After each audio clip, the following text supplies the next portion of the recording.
샬롬, 온 세계를 만군의 여호와의 열심으로 품으시며 잃은 자녀들을 찾고 계시는 하나님께 감사와 사랑을 올려드립니다.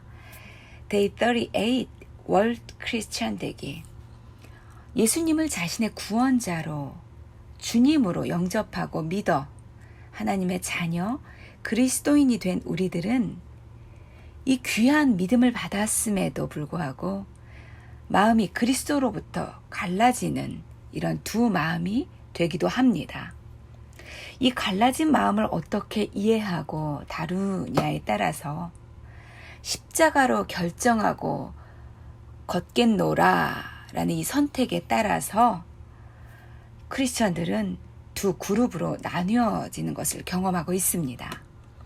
세상적인 크리스천, 월드리 크리스천과 세계적인 크리스천, 월드 클래스 크리스천으로 나뉘어지는 것을 봅니다. 세상적인 크리스천은 자기 욕심, 본인의 필요, 축복, 행복에 초점이 온통 맞춰져 있는 나중심적인, 나 먼저, me first 믿음을 가진 크리스천입니다. 구원받았지만 자기 중심적입니다.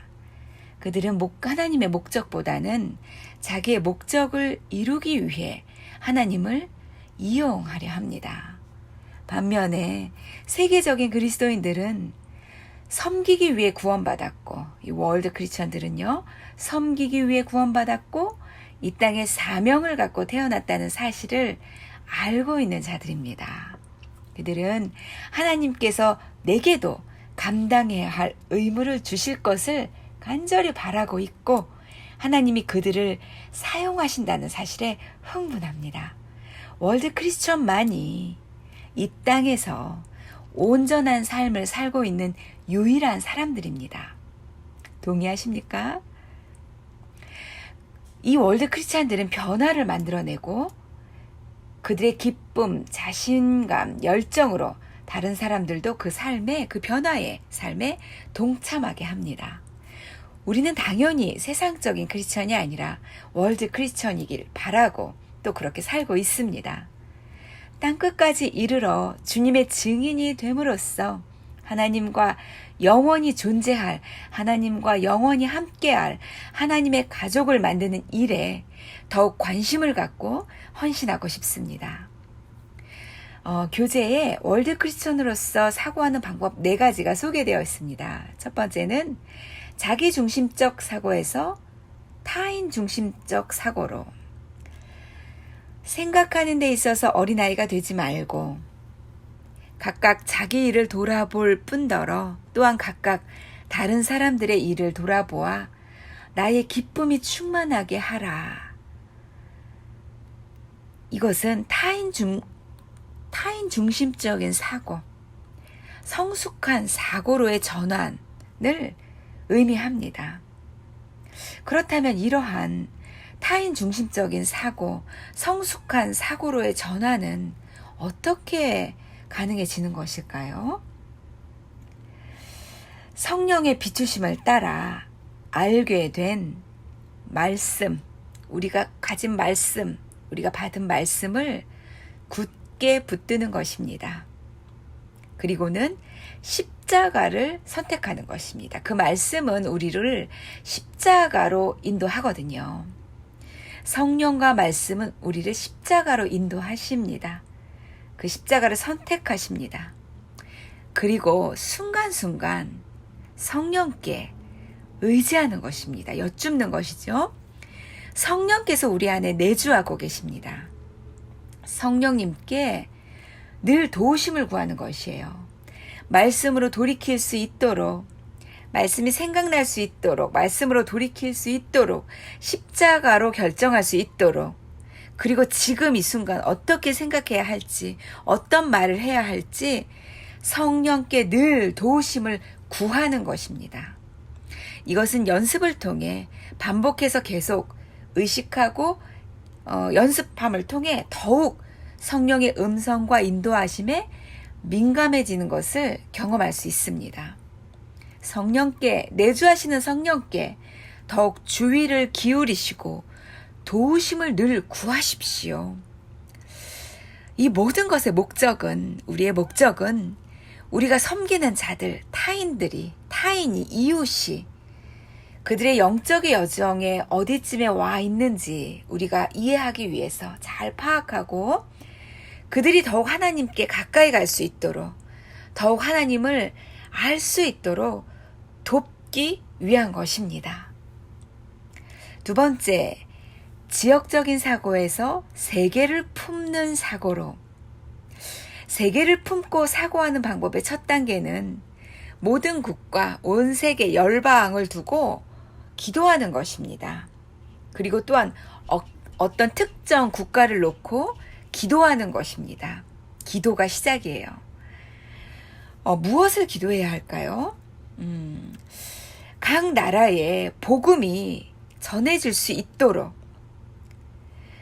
복음을 전할 수 있는 사람들이 더 많이 파송될 수 있도록, 그래서 복음의 일꾼들이 더 많이 또 설 수 있도록, 그래서 각 나라의 각 계의, 또 특정 국가의 각 계의 정치, 경제, 사회, 문화, 군사, 예술, 이러한 각 계에 소수의 크리스찬이더라도 세워질 수 있도록, 그리고 그 크리스찬들을 더욱 깨워주시도록 기도하는 것입니다.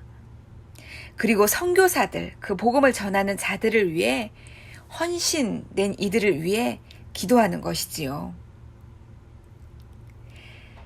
세계를 품는 사고를 개발하는 또 하나의 방법은 이 Great Commission, 이 지상 명령의 관점으로 신문, 뉴스, 미디어, 영화 등등을 보는 것입니다. 세계 곳곳에서 일어나고 있는 갈등, 아픔, 위기의 상황들을 저희가 보면서 하나님께서 그 일을 통해서 사람들을 구원하고 계시는구나 라는 것을 볼 수 있어야 합니다.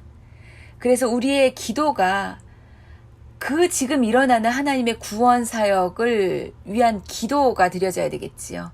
그리고 그 아픔, 갈등, 고통 상황 속에 있는 사람들의 마음을 하나님이 다스리시도록, 그들이 하나님의 그 다스리심을 부드러운 마음으로 받도록 성령께서 그곳에 역사하여 주시기를 볼 수 있고 또한 기도해야 합니다.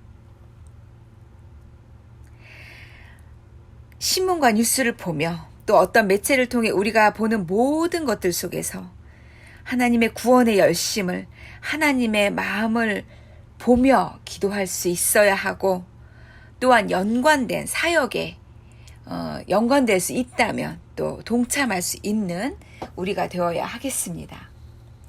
세계를 품는 사고방식으로 전환하는 가장 최선의 방법은 다른 나라로 직접 선교 여행을 떠나는 것입니다. 오직 성령이 너희에게 임하시면 너희가 권능을 받고 예루살렘과 유다와 사마리아와 땅끝까지 이르러 내 증인이 되리라. 우리들은 우리가 속한 사회, 나라, 다른 문화, 다른 국가로 복음을 들고 나가서 복음의 증인이 되어야만 하는 사람들입니다. 모든 사람이 선교사로서의 은사를 받지는 않았어요. 하지만 예루살렘, 내가 속한 사회, 유다, 내 나라, 사마리아, 다른 문화권, 땅끝, 다른 국가 중에 어떤 곳에서든지 복음을 전하도록, 증거하도록, 선교하도록 부름을 받았음은 분명합니다. 큰 교회는 큰 교회대로 이 일들을 힘차게 해나가고 있을 거라고 생각이 돼요. 또 작은 교회라면 작은 교회라서 못하는 것은 아니지요. 단기 선교 갈 곳을 미리 정해서 1년 전부터, 1년마다 준비하면 좋겠지요. 1년 전부터 준비하면서 첫 달은 선교지에 관한 정보를 깊게 하나하나 나눠가는 달로 삼고, 두 번째 달은 또 방문할 선교지에 교회, 어떤 교회들이 있는지, 그 교회의 선교사님들은 누구이신지, 이름, 얼굴, 사역, 그 교회의 영적 가족들은 누구인지 이런 것들을 익히는 달로 삼으셔도 좋고요. 세 번째 달은 그들의 필요와 기도 제목을 두고 구체적인 기도를 드리는 달로 삼아도 좋고, 네 번째 달은 필요한 물자를 광고하고 모으고 또 광고하고 홍보하고 여기저기서 모아드리는 그런 시작의 달로 삼아도 좋고, 5번째 딸은 각 부서의 도움을 받아서 뭐 스킷이나 댄스, 또 뭐든 뭐 크래프트나 뭐든 만들어 보는 달로 삼아도 좋고, 이렇게 아주 정교하게 매 달을 계획하고 디자인해서 1년 내내 단기 선교 갈 곳을 우리 마음속에서부터, 생각 속에서부터 어프로치해 나가는 것이죠. 많은 선교사를 보내는 것도 굉장히 중요합니다. 하지만 할 수 있는 범위 내에서, 마치 과부의 2 랩돈처럼 말이죠. 그 할 수 있는 범위 내에서 선교적 관점을 잃지 않고 1년 내내 그 관점 속에서, 그 마인드 속에서, 생각 속에서 그 관점을 실제로 가지고 활동하며 살아가는 것, 이것은 어쩌면 더 본질적이고 중요한 것일 수 있습니다. 어떻게든 우리가 할 수 있는 역량에 맞추어 선교를 하나하나 해 나가는 것은 아주 중요합니다. 하나님의 뜻입니다. 월드 크리스천으로서 사고하는 방법 3번째는 지금 여기만 바라보는 사고에서 영원을 바라보는 사고로, 영원의 관점에서 중요하고 가치 있는 일인가, 영원의 관점에서 중요하고 가치 있는 생각인가, 내가 지고 하고 있는 고민이 영원의 관점에서 중요하고 가치 있는 고민인가를 늘 점검해 보는 습관을 가져야 합니다. 그리고 그 결정을 말이죠. 눈에 보이지만, 눈에 보여서 분명해요. 그러나 일시적이에요. 이런 것이 아니라 비록 눈에 보이진 않지만 영원한 것으로서의 분명한 가치가 있다라고 생각하면 그렇게 그것을 선택해 나가는 것입니다. 나의 재능과 노력, 돈도 영원한 것, 복음을 전하는 것, 이웃을 섬기는 것 등등의 궁극적인 곳에, 궁극적인 것에 투자하는 것입니다. 보물을 하늘에 쌓는 삶이라고 예수님은 말씀하셨어요. 마태복음 6장 20절에 오직 너희를 위하여, 누구를 위하여가 아니네요. 나를 위하여, 너희를 위하여, 나를 위하여 보물을 하늘에 쌓아두라. 오직 너희를 위하여 보물을 하늘에 쌓아두라. 예수님께서 비밀을 말씀해 주셨습니다.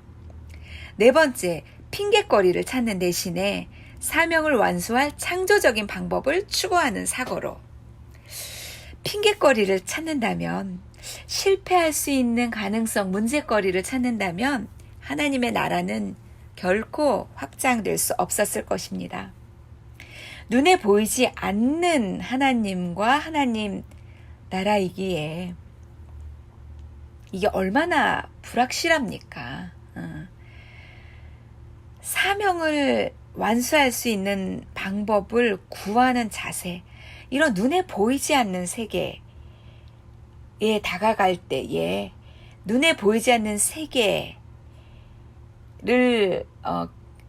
다가가고 깨닫고 뭔가 그 안에서 사명을 완수해 나가려면 핑곗거리를 찾기보다는 어떻게든 사명을 완수할 수 있는 방법이 있지 않을까라고 마음의 태도를 취하는 것이, 그것이 답입니다.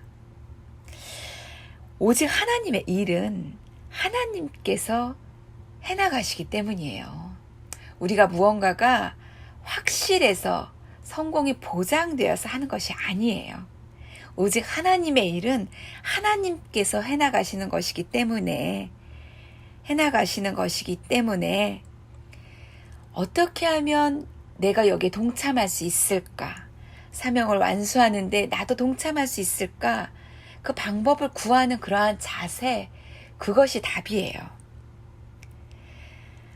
방법을 구하는 자세로 끊임없이 기도할 때에 광야의 길을, 사막의 강을 내시는 우리 하나님은 창조성이 풍성하신 멋지신 기적을 이루시는 하나님이십니다. 아멘, 아멘. 기도하시겠습니다. 하나님 아버지, 예수님을 너무 사랑하는 우리는 주님의 관심사가 우리의 관심사이고 주님의 원함이 우리의 원함이기를 바랍니다. 주님의 잃어버린 양을 위하여 예루살렘과 유대뿐 아니라 어색하고 두렵더라도 사마리아와 땅끝까지 또 나아가는 우리가 되겠습니다. 도와주시고 역사하여 주시옵소서. 예수님의 이름으로 기도드렸습니다. 아멘.